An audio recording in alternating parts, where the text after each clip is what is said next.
ಚಿಕ್ಕಬಳ್ಳಾಪುರ ತಾಲೂಕಿಗೆ ಗುರುವಾರ ಕರಾಳ ಗುರುವಾರವಾಗಿ ಪರಿಣಮಿಸಿದೆ ಅಂತಾನೆ ಹೇಳಬಹುದು. ಒಂದೇ ದಿನ ಹಲವು ಕಡೆ ಅಪಘಾತಗಳಾಗಿ ಕೆಲವೆಡೆ ಸಾವು ನೋವಿನ ಪ್ರಕರಣಗಳು ದಾಖಲಾಗಿದೆ. ಅದೇ ರೀತಿ ತಾಲೂಕಿನ ಬೆಂಗಳೂರು ಹೈದರಾಬಾದ್ ಹೈವೇಯ ನಂದಿ ಸರ್ಕಾರಿ ಮೆಡಿಕಲ್ ಕಾಲೇಜು ಮುಂಭಾಗ ಬೆಳಗಿನ ಜಾವ ಭೀಕರ ಅಪಘಾತವೊಂದು ಸಂಭವಿಸಿದೆ. ಹೈವೇಯಲ್ಲಿ ದಿಢೀರ್ ಅಡ್ಡ ಬಂದ ಟ್ರ್ಯಾಕ್ಟರ್ ಅನ್ನ ತಪ್ಪಿಸಲು ಹೋಗಿ ಡಿವೈಡರ್ಗೆ ಡಿಕ್ಕಿ ಹೊಡೆದು ಹಾರಿದ ಟಿಪ್ಪರ್ ಲಾರಿ ಸ್ಲೀಪರ್ ಕೋಚ್ ಬಸ್ಗೆ ಡಿಕ್ಕಿ ಹೊಡೆದಿದೆ. ಘಟನೆಯಲ್ಲಿ ಟಿಪ್ಪರ್ ಮುಂಭಾಗ ಜಖಂಗೊಂಡಿದೆ. ಟಿಪ್ಪರ್ ಚಾಲಕ ಮೋಹನ್ ಎಂಬಾತ ಕಾಲು ಮುರಿತವಾಗಿ ಚಿಕ್ಕಬಳ್ಳಾಪುರ ಜಿಲ್ಲಾಸ್ಪತ್ರೆಗೆ ದಾಖಲಿಸಲಾಗಿದೆ. ಇನ್ನು ಬಸ್ನಲ್ಲಿದ್ದವರು ಸಣ್ಣ ಪುಟ್ಟ ಗಾಯಗಳೊಂದಿಗೆ ಪ್ರಾಣಾಪಾಯದಿಂದ ಪಾರಾಗಿದ್ದಾರೆ. ಈ ವಿಚಾರ ತಿಳಿದ ನಮ್ಮ ಎಂಎಂಟಿವಿ ತಂಡ ಸುದ್ದಿ ಮಾಡಲು ತೆರಳಿದಾಗ ಅಪಘಾತವಾದ ವಾಹನಗಳು ಪೆರೇಸಂದ್ರ ಪೊಲೀಸ್ ಠಾಣೆ ಬಳಿ ಇರುವ ಮಾಹಿತಿ ದೊರೆಯುತ್ತದೆ. ಈ ವೇಳೆ ಅಪಘಾತ ವಾಹನಗಳ ವಿಡಿಯೋ ಚಿತ್ರೀಕರಣ ಮಾಡಲು ಹೋದಾಗ ಅಲ್ಲಿನ ಸ್ಥಿತಿಗತಿಗಳು ಕೆಲವೊಂದು ಅನುಮಾನಕ್ಕೆ ಈಡಾಗುವಂತೆ ಮಾಡಿದೆ. ಖಾಸಗಿ ಬಸ್ ಅನ್ನು ಮಾತ್ರ ಠಾಣೆಯ ಮುಂಭಾಗ ನಿಲ್ಲಿಸಲಾಗಿದ್ದು, ಟಿಪ್ಪರ್ ಲಾರಿಯನ್ನ ಠಾಣೆಯಿಂದ ಕೊಂಚ ದೂರದ ಪ್ರದೇಶದಲ್ಲಿ ನಿಲ್ಲಿಸಿ ಬಟ್ಟೆ ಮುಚ್ಚಲಾಗಿತ್ತು. ಸಾರ್ವಜನಿಕ ವಲಯದಲ್ಲಿಯೂ ಸಹ ಈ ಬಗ್ಗೆ ಕೆಲ ಊಹಾಪೋಹಗಳು ಹರಿದಾಡುತ್ತಿತ್ತು. ಈ ಸಂಬಂಧವಾಗಿ ಠಾಣೆಯ ಎದುರು ಅಪಘಾತವಾಗಿದ್ದ ವಾಹನದ ವಿಡಿಯೋ ಚಿತ್ರೀಕರಣ ಮಾಡುತ್ತಿರುವಾಗ ಸಂವತ್ಸರ ಧರಿಸದ ಖಾಸಗಿ ಬಟ್ಟೆಯಲ್ಲಿ ಇದ್ದ ವ್ಯಕ್ತಿಯೊಬ್ಬ ಪೊಲೀಸ್ ಸಿಬ್ಬಂದಿ ಎಂದು ಹೇಳಿಕೊಂಡು ಮಂಜುನಾಥ್ ಎಂಬ ವ್ಯಕ್ತಿ ವಿಡಿಯೋ ಚಿತ್ರೀಕರಣ ಮಾಡದಂತೆ ಬೆದರಿಸಿದ್ದಾನೆ. ಅಲ್ಲದೆ ಚಿತ್ರೀಕರಣ ಮಾಡಿದ್ರೆ ಕಳ್ಳತನದ ಕೇಸ್ ದಾಖಲಿಸುವುದಾಗಿ ಧಮಕಿ ಹಾಕಿದ್ದಾನೆ.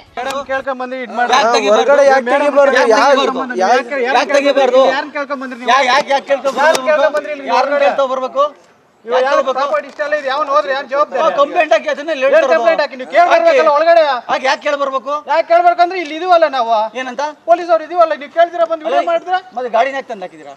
ತಂದು ಹಾಕಿದ್ವಪ್ಪ, ನಮ್ಗೆ ಇನ್ವೆಸ್ಟಿಗೇಷನ್ ಪರ್ಪಸ್ ನಾವು ತೊಗೊಳಕ್ ಬಂದಿದ್ದೀವಿ. ಕೇಳ್ಬೇಕಲ್ಲ, ಬಂದಿರೋ ಹೋದ್ರೆ ಯಾರು ಜವಾಬ್ದಾರಿ? ಹೋದ್ರೆ ಕಂಪ್ಲೇಂಟ್ ಹಾಕೊಳ್ಳಿ, ಕಂಪ್ಲೇಂಟ್ ಹಾಕೊಳ್ಳಿ. ಏನ್ ನಿಮ್ಮ ಹೆಸರು? ಸರ್ ಗಾಡಿ ಇಲ್ಲ ಅಂತ ವಿಡಿಯೋ ತಗೋ, ಕಂಪ್ಲೇಂಟ್ ಕೊಟ್ಟು ಸ್ಟೇಷನ್ ಅಲ್ಲಿ ಬಂದು ಏನಾದ್ರೂ ಆದ್ರೆ ಪ್ರಾಪರ್ಟಿ ಆದ್ರೆ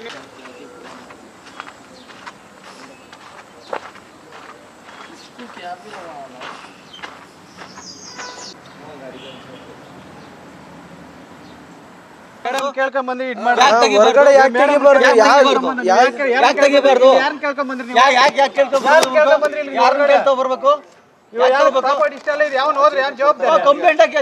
ಕಂಪ್ಲೇಂಟ್ ಹಾಕಿ ಒಳಗಡೆ ಯಾಕೆ ಕೇಳ್ಬರ್ಬೇಕು? ಯಾಕೆ ಕೇಳ್ಬೇಕಂದ್ರೆ ಇಲ್ಲಿ ಇದೀವಲ್ಲ ನಾವು ಏನಂತ ಪೊಲೀಸ್ ಅವ್ರು ಇದೀವಲ್ಲ, ನೀವು ಕೇಳ್ತೀರಾ ಬಂದು ವಿಡಿಯೋ ಮಾಡಿದ್ರ ಮತ್ತೆ ಗಾಡಿನ ಯಾಕೆ ತಂದು ಹಾಕಿದಿರಾ? ತಂದು ಹಾಕಿದ್ವಪ್ಪ, ನಮ್ಗೆ ಇನ್ವೆಸ್ಟಿಗೇಷನ್ ಪರ್ಪಸ್ ನಾವು ತೊಗೊಳಕ್ ಬಂದಿದ್ದೀವಿ. ಕೇಳ್ಬೇಕಲ್ಲ, ಬಂದಿರೋ ಹೋದ್ರೆ ಯಾರು ಜವಾಬ್ದಾರಿ?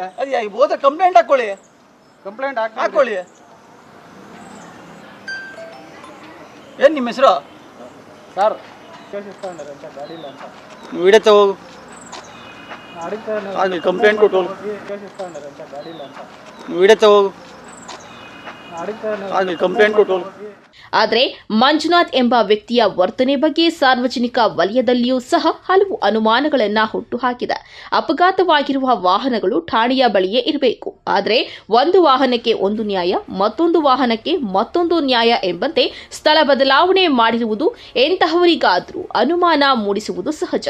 ಇನ್ನಾದರೂ ಸಮಾಜದಲ್ಲಿ ಶೋಷಿತರ ಧ್ವನಿಯಾಗಿರುವ ಮಾಧ್ಯಮ ರಂಗದ ಮೇಲೆ ಪೊಲೀಸ್ ಹೆಸರಲ್ಲಿ ದರ್ಪವನ್ನ ತೋರುವವರ ವಿರುದ್ಧ ಸಂಬಂಧಪಟ್ಟ ಅಧಿಕಾರಿಗಳು ಕ್ರಮ ತೆಗೆದುಕೊಳ್ಳುವ ಅವಶ್ಯಕತೆ ಇದೆ.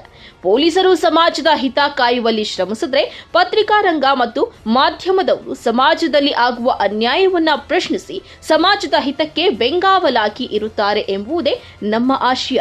ಕ್ಯಾಮರಾ ಪರ್ಸನ್ ಪ್ರವೀಣ್ ಜೊತೆ ಕಳವಾರ ಅರುಣ್, ಎಂಎಂಟಿವಿ ನ್ಯೂಸ್, ಚಿಕ್ಕಬಳ್ಳಾಪುರ.